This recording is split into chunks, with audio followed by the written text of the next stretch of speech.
Hey there, welcome back to another video. This time around, it is my review of the 2024 found footage film, The Alien Report.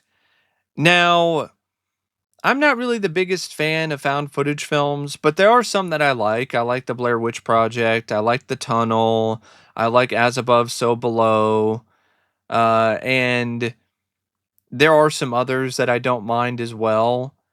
And I'm a big fan of alien abduction movies and just films that deal with the unexplained in general because it's a topic that I've been fascinated about and been interested in ever since I was a kid.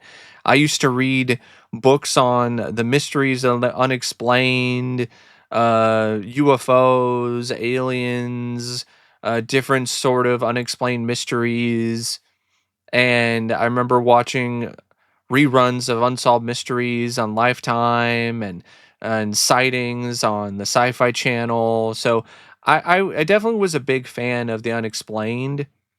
And so the fact that this was supposedly based upon real life abduction stories, and this was a found footage film that was from the perspective of an abductee, that definitely is something that intrigued me. I felt like that was something that had potential.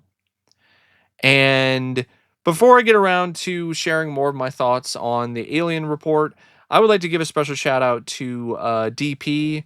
I'm just going to call him that, use an abbreviation. I don't know if he wanted me to use his first name. I don't know if he asked me to use his username or not, because he requested this in a live stream. But just gonna use the pseudonym, so to speak, of DP. So big shout out goes to him for requesting this review. And if there is another film, TV show, or topic that you would like to see me discuss in the future, feel free to donate to either my PayPal or to my Patreon. The link to both is in the video description down below, and I will try to get to your request as soon as I possibly can. Now, The Alien Report is directed by Patrick L. Donnelly, and this is his first film, and you could definitely tell. Like, it has almost a student film kind of look to it, which is why I think this might have been better off if it was a short film instead of an hour and 15-minute long movie. But that's just me personally. Despite that, though, because of the fact that this is a film that is meant to be looking like it's the result of an amateur filmmaker, it isn't something that hurts it that much, but it definitely does pop up in some scenes when it comes to the way some shots are framed, or the different types of POV shots are utilized throughout the film. But speaking of the POV shots, definitely feel that that was a highlight. There's a lot of unique, different sort of camera angles and POVs that are used in this. That I definitely feel added a lot to this movie. Uh, the POV of the mini camera inside of the narrator's earpiece, the POV of the hat cam, the POV of the body cam, the POV of the camera that's on the bike. Um, and the POV of him speaking to the audience, speaking to the camera when he's bearing his soul and he's talking to people about what's happening to him and all of that. And there are some moments where he utilizes slow motion and different types of photography to create a very uh surreal look and overall visual style to the film. And I think at points it kind of works, at other points it doesn't. Like the multiple scenes of the narrator just sitting there in a subway train, just staring straight at the camera, while the pictures are moving in the background and there's like audio in the back and it's black and white. Like, I don't really feel that worked. And despite the fact that there are honestly a varying degree of different POV shots in this for the found footage, it's still something that gets a bit repetitive after a certain point in time. Like, once you've seen like all the different camera angles, then they just get recycled. and then it can get a bit old and a bit stale visually. I honestly wonder what this would have been like if it was more of like a combination of found footage. Maybe just the found footage stuff that you see is just him speaking to the camera and recording, his vlogs, and then the rest of the other stuff is um, shot normally. Um, I guess you could have the stuff when he's abducted and he's in the spaceship and the aliens are looking around. Like you can have that be uh, uh, POV and found footage, but I don't think everything needed to be. I think this might have been better if it was a hybrid, but I'm wondering if it was just all found footage because that was an easier thing for Patrick to do, to pull off. And if that's the case, it's fine. And maybe budget constraints also were potentially an issue. I'd be interested to see what maybe the next installments are in terms of the direction. Like I would like to see what this director can do if he's able to branch out a little bit in terms of the overall type of camera work that he's utilizing and working with throughout uh, his films. But I mean, for a first time out, it's not too bad. I don't think it was great. I don't think it was amazing. I don't think it was spectacular. I don't think it was stellar, but it was serviceable. And for a first-time filmmaker, that's something that doesn't always happen. I've seen a lot of movies, and I've seen a lot of first-time filmmakers who have done a lot worse than this. Now, the film features a cast, but it's mostly just Braxton Hale, who is the star of the film. And there's a few people that show up and maybe have like one or two scenes, like Colton Watts, who plays a man in black. These different actors and actresses who play the different hybrids, like Emily Bramer, Whitney Masters, Claudine Tambucato, Aldo Reyes, who plays this guy who I guess it seems like the narrator works for him, or the narrator is forced to work for this guy. I think he might be a drug dealer, but I'm not entirely sure. Because he's the one that like shows up at the skate park and takes the narrator's phone and tells him, "Hey, you got to make this delivery for me. Then I'll give your phone back." "Oh, just kidding, man. Here's your phone back, but you got to do this delivery." And I mentioned it in the cast because I'm gonna get into the script. I kind of wanted to save that for later because the bulk of my thoughts are definitely going to be on the screenplay. But the cast I wanted to mention a little bit because it is mainly a one man show, and I felt Braxton. There are some points where he's a bit boring, a bit dry, but I didn't think he was that bad. I know there's people who think that he was not doing that great of a job, and I can kind of see that. He's not the most charming guy. Doesn't have the most charisma and on-screen personality, but I felt that he he did a good job showing some vulnerability, and he was willing to show a fair amount of emotions. And I definitely did ultimately start to sympathize with his character after a certain point. So I think the performance is definitely a mixed bag, and the film would have been better if you had like a more charismatic lead. But I still felt that the performance was all right, and it could have been a lot worse, like a lot of aspects of the Alien Report. And I'm trying to look up who wrote the film. Is it the same guy who directed it? Did Patrick also write it? Because I'm not even seeing a writer. I just see on IMDb. I just see directed by Patrick L. Donnelly, edited by Wilder Donnelly, produced by Patrick L. Donnelly. So I guess he wrote it too. I can't find a writer, which that's the other reason why I haven't really I didn't really get around to the usual format, the usual structure for my videos because I didn't see a writer anywhere.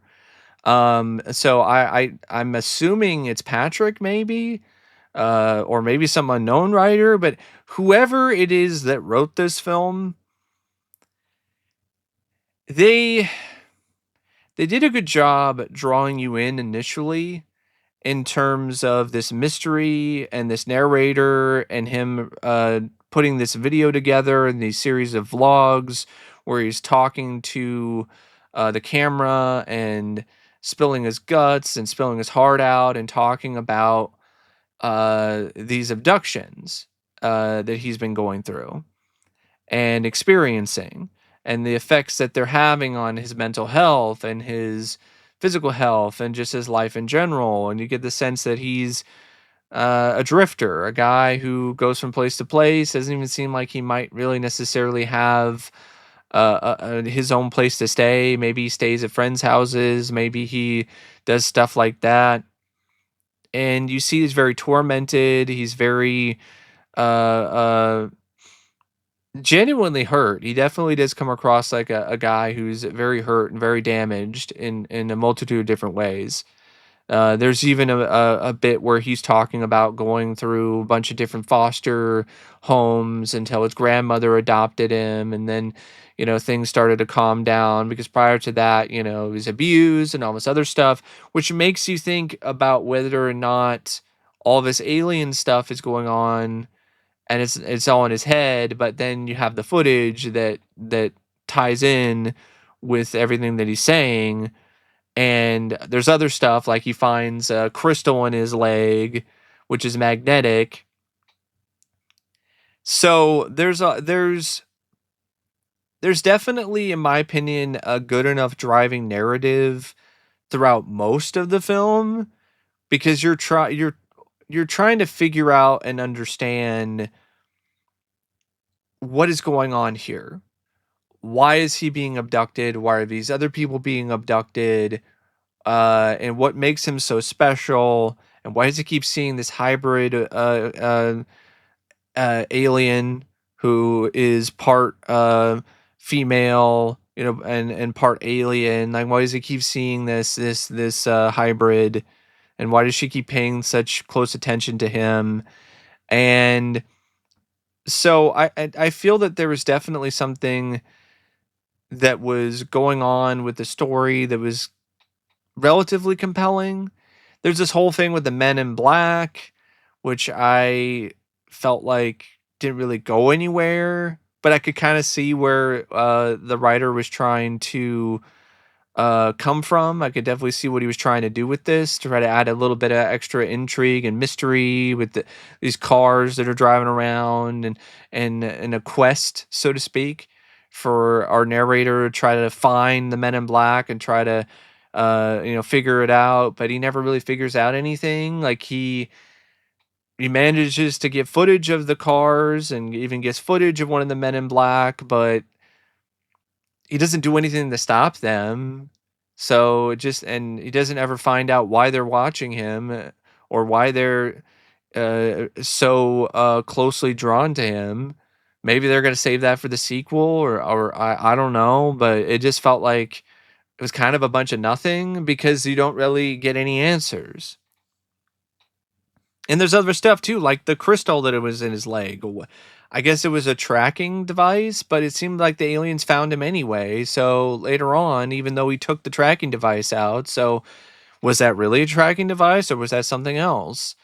There's a whole bit where it looks like he's transforming into something, and his skin is all full of rashes, and it looks scaly, and his facial features look weird and different, and he's freaking out, and it's like they're changing me, and then he's just fine. I guess he's like bleeding from different places from his body, and he's tired and whatever, but he's not changing further. So I was like, okay, what was the point of that? Like there's a lot of stuff like that going on with this script and this story where like the writer will bring up something that's kind of interesting, and then you won't really get a whole lot of answers about it afterwards. Like this other abductee, this woman who he is talking about seeing her on this table next to him, and got her chest split open, and the aliens are doing something to her, and he thinks that she's dead, but then she turns over to him and talks to him, and then she has further experiments done and screams, and then you never find out what happened to her. And there's a lot of other stuff too with these different abductees, like the Frankenstein guy who broke free from his bonds, and then the aliens put him back in his bonds. And then what did they do to him? Like, did they do? Did they do? Is that the one where they like covered him in black liquid or something? But what is the black liquid, and what is the tube, and what is all that for? And why are these aliens doing this? And there's all these other people, and you would think that maybe you could have something where he encounters somebody else that's also being abducted and shows and they form a bit of a bond or something, so then you have another character you can connect with instead of just him. That could have been an interesting path to take when it comes to this script and the story. And I like stuff like when he's talking about his mindset of how he prevents himself from getting uh, um, too controlled by the aliens in terms of them getting inside his head and using his thoughts against him. So he just thinks of all this other stuff, like playing the video game Driver or doing these other things to distract the aliens. I like that. And I like the detail and the depth that's provided in terms of him explaining his experiences. And I think what you see when it comes to the alien abduction footage, the footage on the spaceship, on the spacecrafts, I think that was, for the most part, relatively well done, except I would have liked a little more context, a little bit more of a clue of what's going on, what these weird spheres are, what all this other stuff is, why the aliens are doing this, beyond just they're doing weird shit. He even mentions being probed, but it's like for what reason? Why are they probing you? Why are they doing the anal probes? Why are they doing all these probes? What are they probing for and why? Um, and he mentions something about they're making us better, but I don't like it. I don't want it. I don't want this. And then he's like, I'm changing, and then he doesn't really change. So I'm like, another way you could have handled this is it becomes a body horror thing where, yeah, he gets all rashy, and his skin looks like it's starting to get a bit scaly, and then the more you see him, the more alien he starts to look.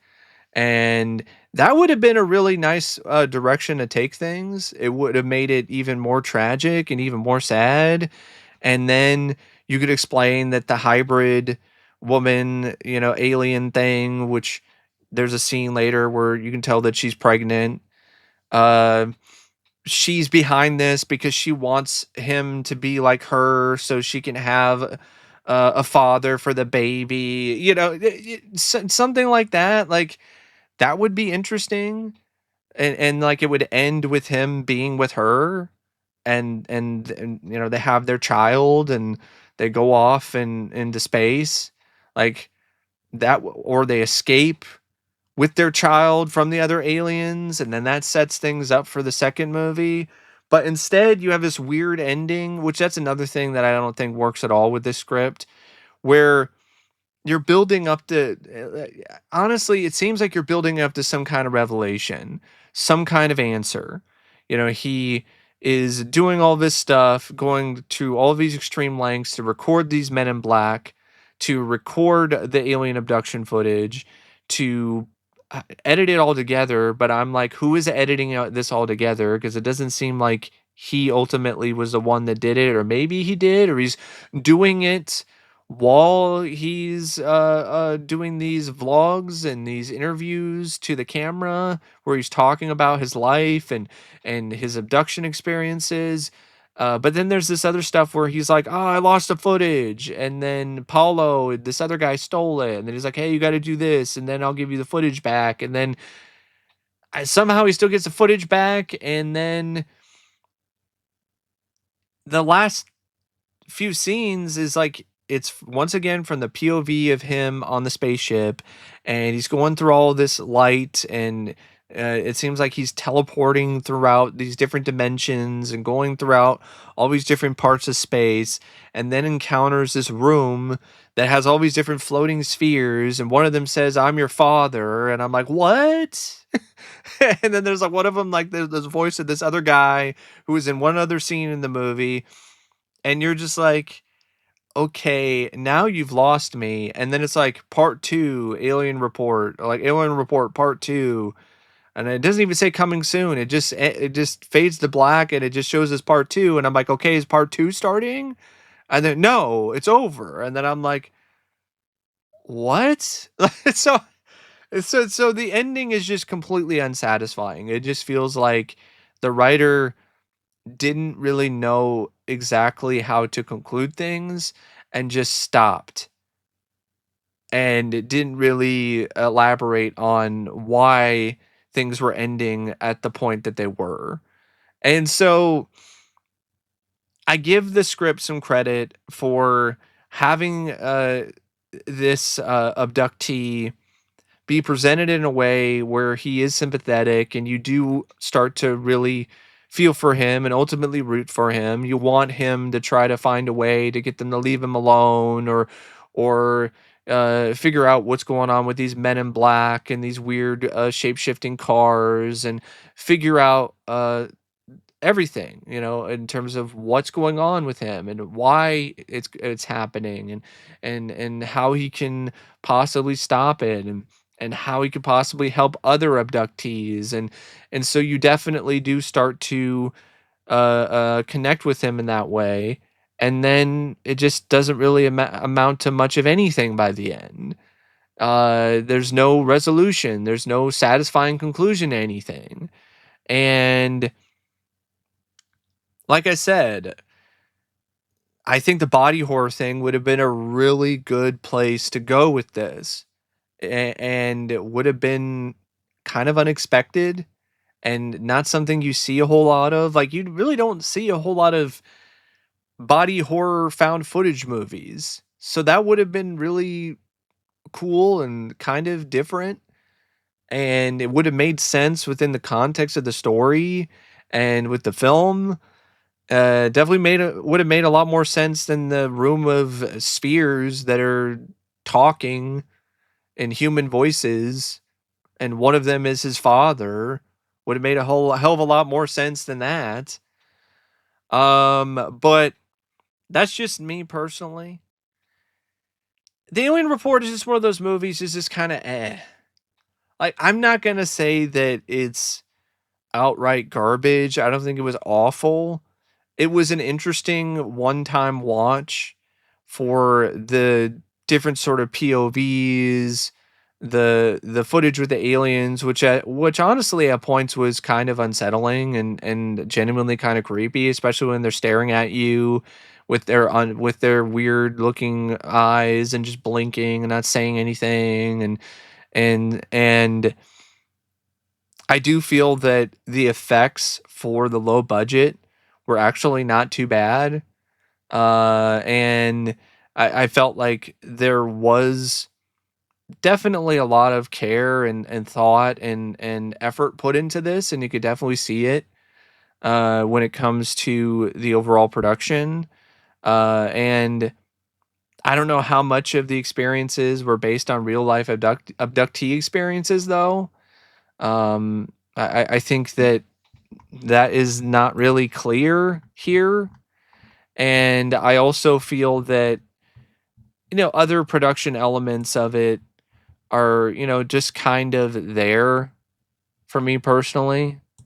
Um, when it comes to the editing by Wilder Donnelly, uh, which, at points can be just, I'm not going to say off, but there are some moments where the editing's a bit choppy, a bit, it almost looks a bit rushed. But that could also be by design because it's supposed to be looking like some kind of amateur video project. So it was interesting to a fault, but then after a certain point, it became a bit repetitive, and then it just felt like it was just drifting and just not really having a clear direction in terms of where it wanted to go, which is why I felt like either make this a short film, or go a different angle, go with the body horror route, which I think you could still have done with a low budget. Because there's footage in the end credits of actual like practical effects aliens or makeup that I also use, but then I guess put CGI on top of it and post. So I'm like, you could have done that when it comes to the narrator, becoming one of these aliens. Um,